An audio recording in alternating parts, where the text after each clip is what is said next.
session room today. And we now want to continue with our hosting session. So each speaker has 30 minutes to tell you more about the company and a special theme he wants to talk about. And our first speaker now is Mr. Tony Stewart. He's Business Development Specialist with Dell, and we now want to hear about Dell's OpenStack-powered cloud solution. Please welcome Mr. Tony Stewart.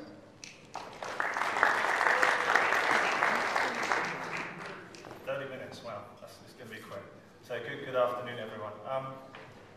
Before I kind of jump into the slides, could I get a show of hands, because this is obviously about OpenStack, could I get a show of hands who knows what OpenStack is? I expect all my colleagues to do that, okay? And who's running OpenStack in a proof of concept type environment right now? That's good. That's good. There's the opportunity for us there. Okay. So the title was lowering the barrier to entry. What I'm kind of saying there is that we're looking to enhance the adoption of cloud as a whole, and OpenStack is one of those offerings. We're just trying to make it a more enhanced and quicker to market experience for our customers. This goes the right way. Okay, so 6 areas that I'm going to cover today. Area number 1 is around our Data Center Solutions group. So I sit within the Data Center Solutions group, obviously from a European standpoint. I'll give you some history of where we've come from and where we're going to. I'll also talk to why we're pursuing OpenStack and looking at obviously investment within the open source community. I'll go through, as a refresher for some but new to others, what OpenStack is and what is contained within the OpenStack operating environment. And I'll touch on something that we call Crowbar, which is an internal software framework that we've developed for the deployment of environments like OpenStack. And then I'll talk about and this kind of lends quite well actually to the title of this presentation, but I'll talk to our reference architecture and how we encompass everything outside of the pure operating environment. And then towards the end, subject to time, I'm going to do a Q&A panel, and I'm going to invite up some of my colleagues up here, colleagues that have come over from the US that look at the strategic direction of OpenStack, and also some of our partners that we work with within the ecosystem. Okay, I'm going to position myself over here because I'm tied up with this on the back of my head and it's part of it. So I'll let you read the fun facts here. So quick history lesson. DCS was created around 7 years ago, and it had kind of 2 premises to cater for. What we wanted to do is we wanted to address the hyperscale data center infrastructure by customizing x86 technology for particular usage cases and particular workloads. We also created this division because we obviously have a general purpose server range that does pretty well in the marketplace as a tier 1, but we wanted to increase our traction within the large hyperscale data centers. So we decided as a company to create a division called DCS, and we started to create blueprint designs of customized shared infrastructure for particular use models and workloads. Some of the organizations that I can publicly announce would be the likes of Microsoft, so Dell, DCS, Power at an x86 level, the Azure and the Bing properties. I could reference customers like Amazon and Yahoo as well, with a couple of our big customers as well. If I come forward now, what we've actually looked at over that period of 7 years is we've actually, lessons learned by providing infrastructure to these types of customers, that we've pretty much worked out the if you like, the requirements from public cloud are quite similar within the private cloud space. So we started to focus on relationships with ISVs as an example, and SIs, to start to tailor reference architectures around particular workloads.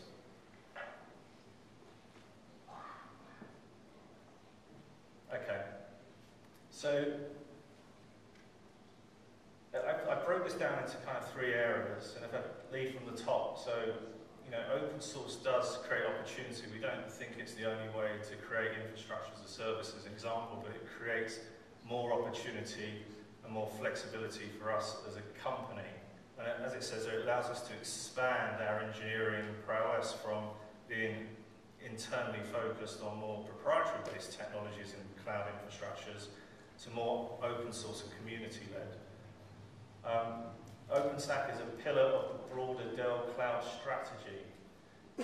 I'll show this in another slide, but we do have a two-pronged approach to how we deliver cloud. And the key kind of components that we look at within OpenStack, I mentioned earlier around the reference architecture and as we start to build it out, so Ceph being one of the key ones, so we have a strong partnership with Inktank, and the relationship with Inktank is around software development and services and delivery of OpenStack. If I look to Ganglia and Nagios, we actually use those types of tools for management, so systems management, performance management within our own software framework, which is called Crowbar. And I'll cover this on another slide. And Crowbar interoperates quite heavily within the Chef kind of recipes and environment for deployment.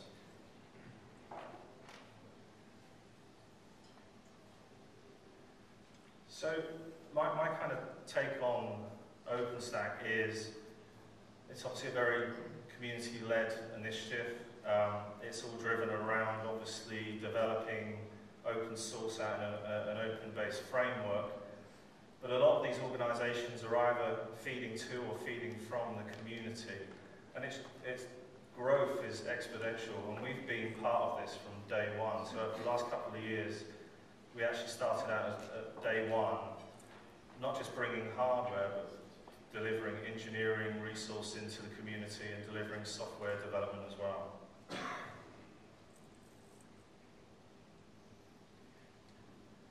So the timeline, as you guys are probably aware of, the timeline for OpenStack pretty much goes like this. And this is just purely the development of software as it's grown from 2 single components down to a multitude of projects now. So the formation was obviously back in November 2010, and the initial release of software was based obviously out of the summit that was run in Austin, Texas. And as we've kind of come up through the timeline, it's generally speaking, I kind of class when we got to around here, from Diablo into Essex, that the software become more production ready. And what I mean by that is that, generally speaking, the types of customers we were working on when we went from Austin to Bexar and into Cactus were more around POC and test and dev. But we're now readily standing up infrastructure as a service for our customers from kind of Diablo into Essex now. But the timeline that's probably more of interest is actually the involvement of Dell. So, as I mentioned earlier, public support from OpenStack from day one. So the first hardware enterprise solution company was us. And as we move forward, we started to publicly demo our deployment and management software framework, which we coded as Crowbar, at Cloud Connect. And then we started to put more skin in the game. So we started to write white papers that are regularly downloadable around how so the term bootstrap means how you deploy infrastructure service, how you deploy OpenStack in a very efficient and easy way. And then around the August timeframe, we actually went to market with our very first reference architecture. Our reference architecture will encompass the hardware, the software, and the services, and now moving into the ecosystem, those key components. And we open source Crowbar. You kind of anticipate that we would do that.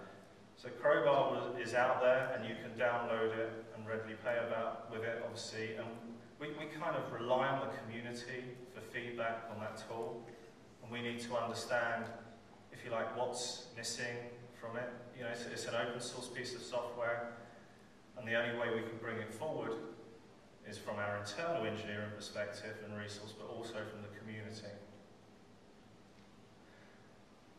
And we start to sponsor conferences and summits, and we start to have meetups.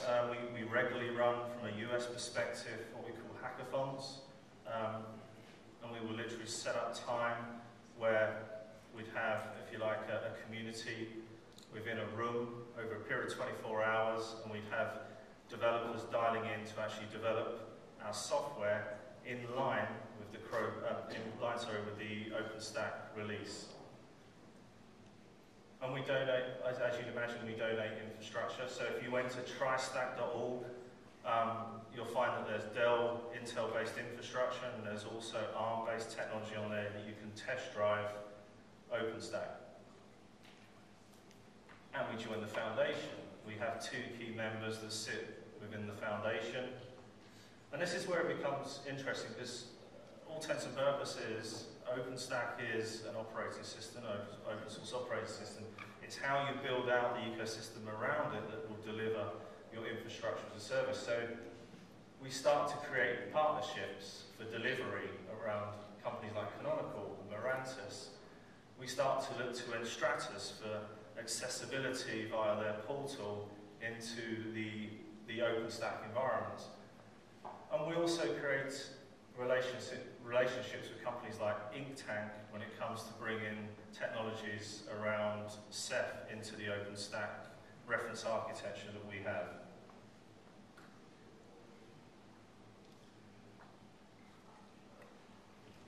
These points I kind of covered to a certain degree on the previous slide, but there are points to point out here. First OpenStack cloud solution provider. Pioneer OpenStack partner from day one. The key one for me is actually point 3, is that ecosystem, is the partnerships that we create that actually deliver a service outside of the open source operating system. The only company to provide automated software to do multi-node deployment. I'm going to cover this later within the Crowbar section. That's technically what Crowbar gives you, is time to market. An OpenStack expertise, and the foundation, obviously being part of the Gold Foundation member. This is what we're putting into the community outside of, obviously, pure enterprise hardware, as you'd anticipate. So the value prop for Dell, when looking at OpenStack, and this is kind of why we pursued it, and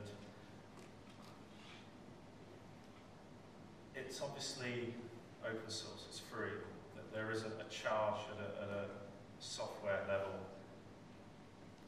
And it kind of moves customers, particularly in the MSP space, where cost can be a prohibitor in the when you're deploying service. Coming away from the locking from the vendors that deploy more proprietary-based software is kind of key.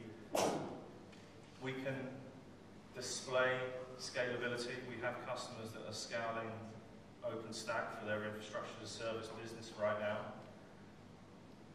And it lends nicely to the support of the key hypervisors within the framework. I guess the other one is kind of offer standard APIs enabling growing cloud ecosystems. That is where the community comes into its own, is the development of the APIs.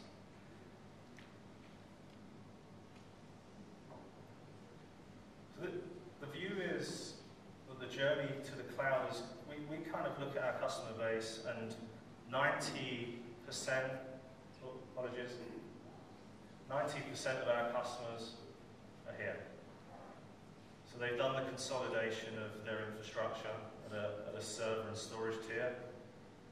They've improved on utilization and management, systems management techniques, and they've addressed high availability within the infrastructure.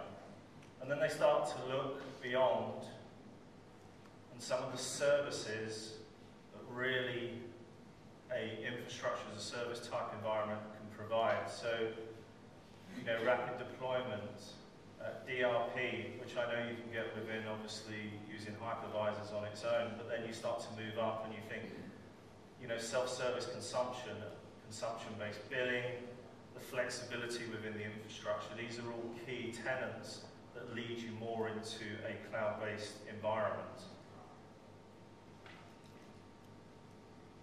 And we have a view on this, back to what I mentioned earlier, that two-pronged approach. If I start down here, the evolutionary approaches for the customers and the enterprises that have moved from the traditional IT and they've looked towards the virtualization, and they need to invest now on that capital investment rather than the big bang approach. So they need to lead their service model more through the traditional IT, virtualized IT, and up into the building out of the private cloud. And this is, as it says here, more infrastructure focused, more virtualization based. And if you look to the other side and flip the coin, it's really the revolutionary approach up here is where OpenStack comes into play. And this is more for the, I guess, in my opinion, more for the MSPs, more for the hosting companies that want to take their current service models into an environment that is more application focused. Yeah. Is obviously platform based, but jumps some of those, if you like, leapfrog those efficiency gains quite quickly. So Dell service on different parts of our business, both options, and we don't think there's a right or wrong way, it's just choice, and it can be a hybrid of both of these.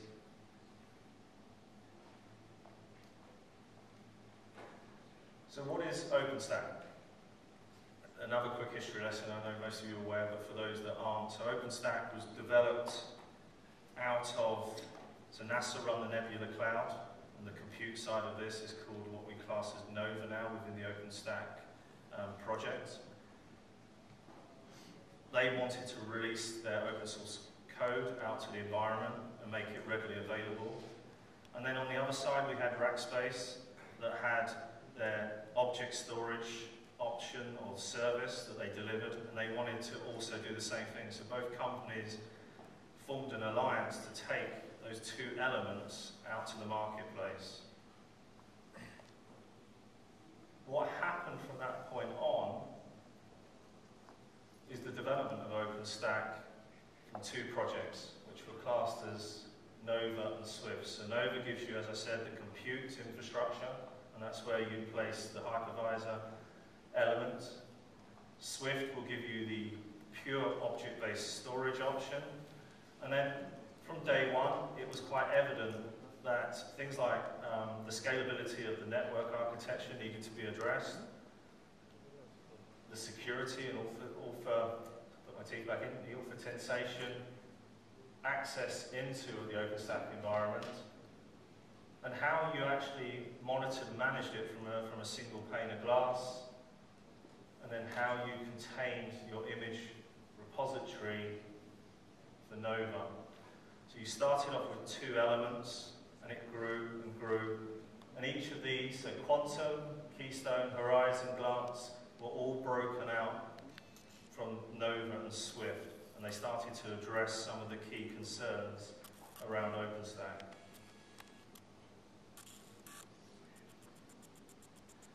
So we're currently, so our reference architecture is currently deployed against Essex. But if you, obviously Folsom is now out there, and Folsom starts to look at different areas, and I mentioned Quantum, but it also starts to replace what we class as Nova Volumes. So Nova Volumes is obviously the persistent storage that is attached up into the Nova Compute module. Cinder is a replacement for Nova Volume with more scalability. And then you also see the updated third-party drivers, and then more importantly to us, which was a key thing, you start to see the support for Ceph. And the thing that Ceph really gives to us, and this isn't a discredit to Swift in any way, shape or form, beyond object, we start to see the development of block and file level access. And they're the key attributes why we did a lot of development work with the guys at DreamHost and Ingtank. And Quantum I covered over on the other side.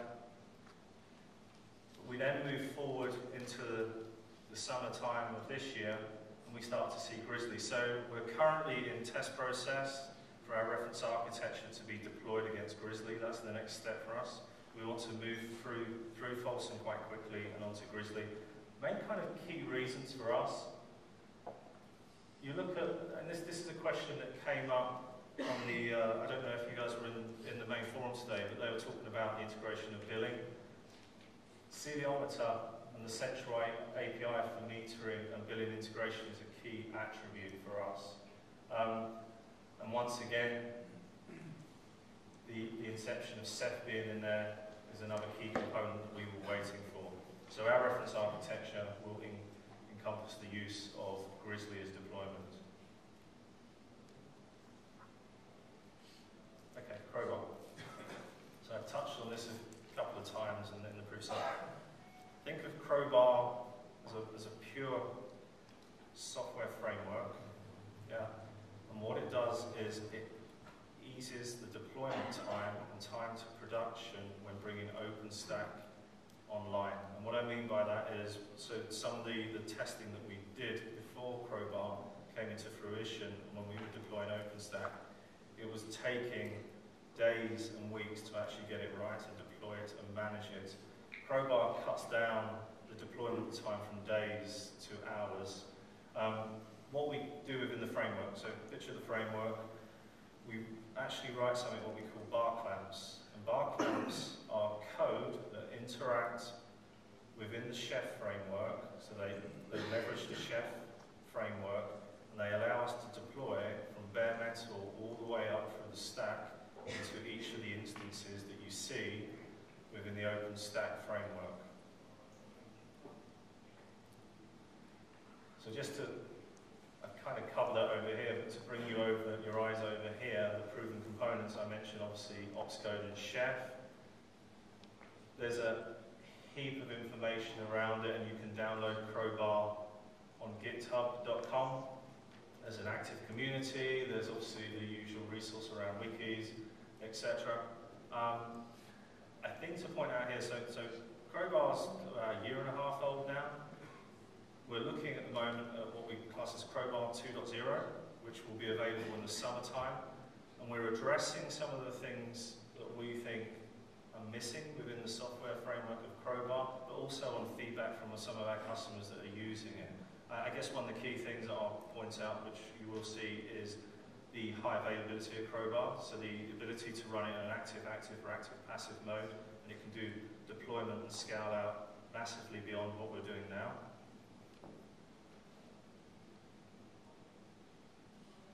So this kind of takes you through the actual framework and how it works. So from the top, sort of down the left here, so Dell Crowbar Ops Management. If I start from the bottom down here, so I mentioned it has the ability to deploy a physical infrastructure layer.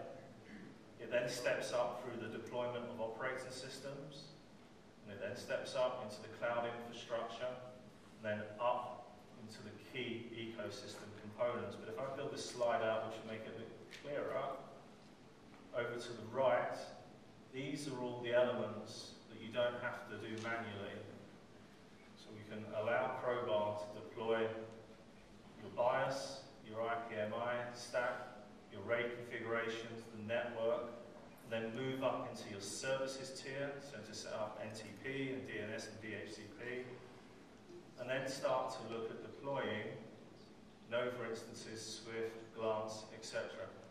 And we're also looking, so Compeller and Equalogic are our storage offerings to the market. We're also looking at the coding and writing of bar clamps to deliver our SAN technology as well. And as you move up into the ecosystem, we also, with Nagios and Ganglia, we actually bundle it within Crowbar, so it's actually there already for performance monitoring.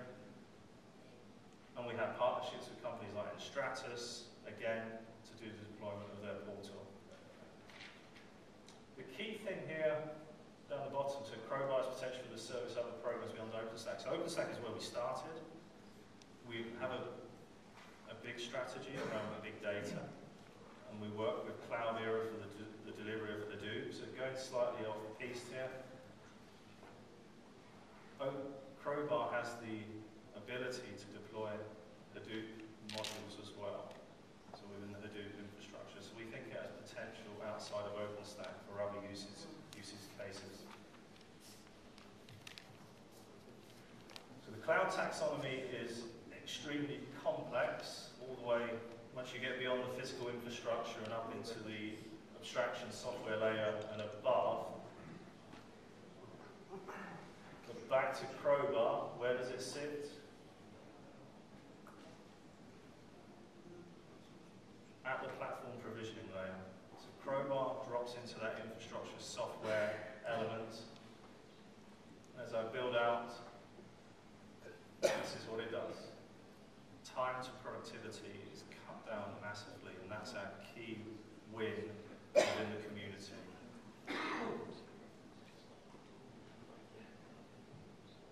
So let me take you through the Dell Taxonomy. If I break this down into key areas, so if we follow the key for simplicity. So ops infrastructure, as you come up the side here, these are the operations management modules.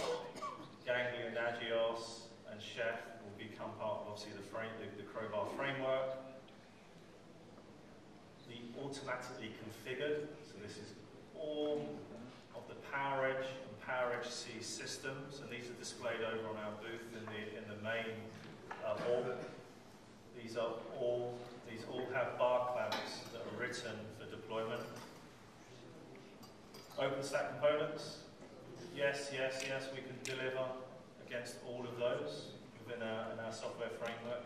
And as I mentioned earlier, the ecosystem partners that we work with, we have coded the bar clamps to actually deliver their software as well. So we're trying to make, beyond the operating system, we're trying to introduce simplicity to deliver this into a production environment.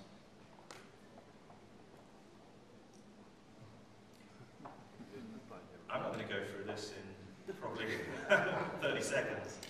I wanted to put this up. So you guys probably know Ken Peppel. I don't know if you've been to kenpeppel.com, but it's a very complex infrastructure, and you can kind of see the key. If you start to break out Nova and Nova instances, and you start to break out, Swift is made up of the proxy and the containers within, and it becomes very complex, extremely complex. However, the easiest kind of way, in my opinion, is to break it down on a whiteboard. I've divided this up into three areas. So let's take it from the center outwards. So the support infrastructure that's in place. If I come from the top, dashboard is obviously Horizon, Glance is your image repository, and then you come down, it's going to have some sort of back-end database, so MySQL sit on the back end. RabbitMQ is the messaging protocol between all of the services. And then you flip over to the compute side, and you have an API in to the controller and the compute nodes. It's not that complex when you break it down to its simplest form. As you flip over to the storage side, two key components, as I touched on earlier. Proxy, it's a web front end. It's a distributed web front end that allows access into back-end containers.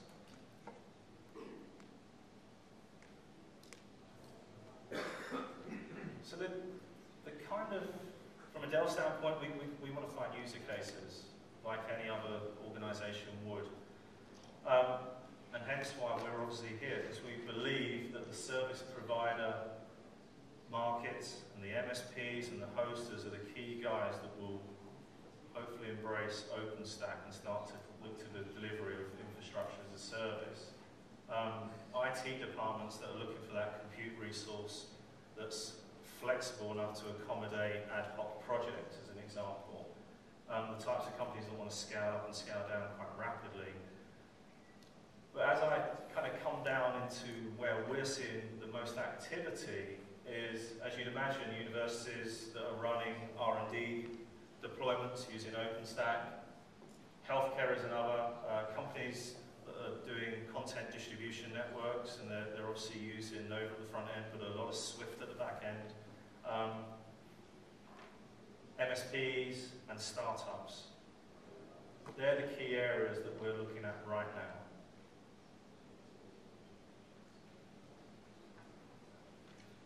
So,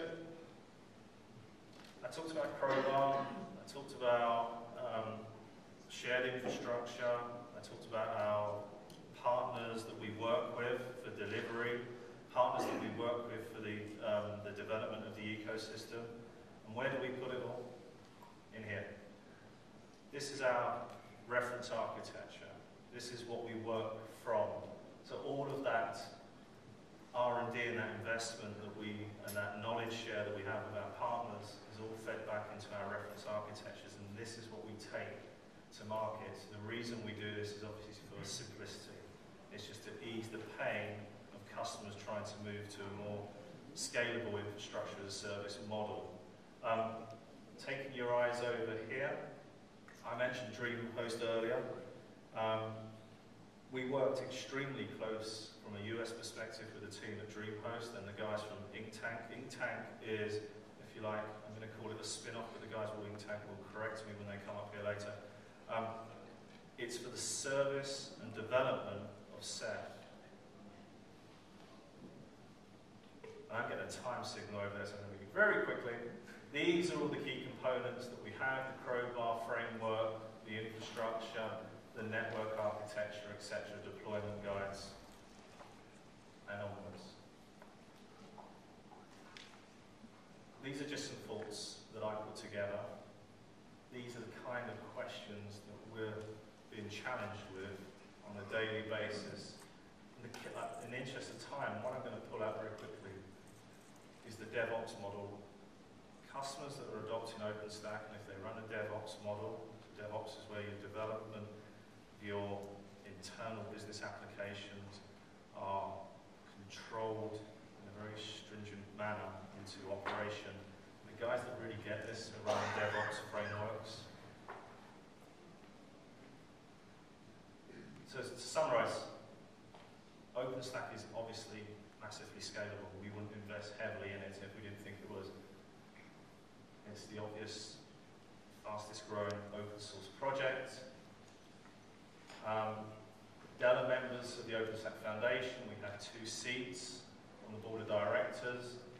We work extremely closely with Canonical. So Essex is deployed on Ubuntu, and Canonical, our European go-to-market partner for delivery of OpenStack. And this one here is the key one: the extensive partner network that we created beyond the operating system of open source OpenStack. Take a drive. So we've, in all of our, across the globe, in all of our solution centers, what we call our DSCs, we have set up OpenStack environments to allow customers to come in and test and dev, whether that's local to the center or remotely. Point of interest, we've done that with Hadoop as well, and obviously other disciplines. Drop by the booth, have a look at the technology we have there. We have experts that can talk to OpenStack and other disciplines like Hadoop and PowerHC, which is the shared infrastructure we use. So please do come by next to the Intel booth. Okay. So rather than me standing up here and trying to answer everyone's questions, I want to invite up some colleagues, if that's okay, and some partners. So if I call them out randomly, hopefully they won't just ignore me. How fast are they in answering questions?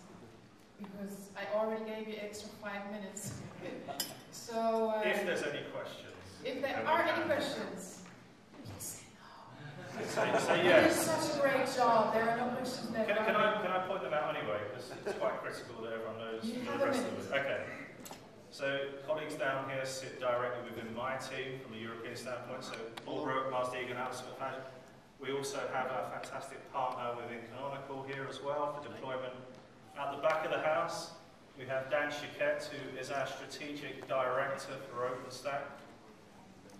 And next to him on the right-hand side is the fabulous folks from InkTank. So if you have a specific question on Ceph and the deployment within the OpenStack environment, these are you guys. So if you have any questions now, quickly, otherwise come to the booth. I apologise for overrunning. I have to pull you off stage now.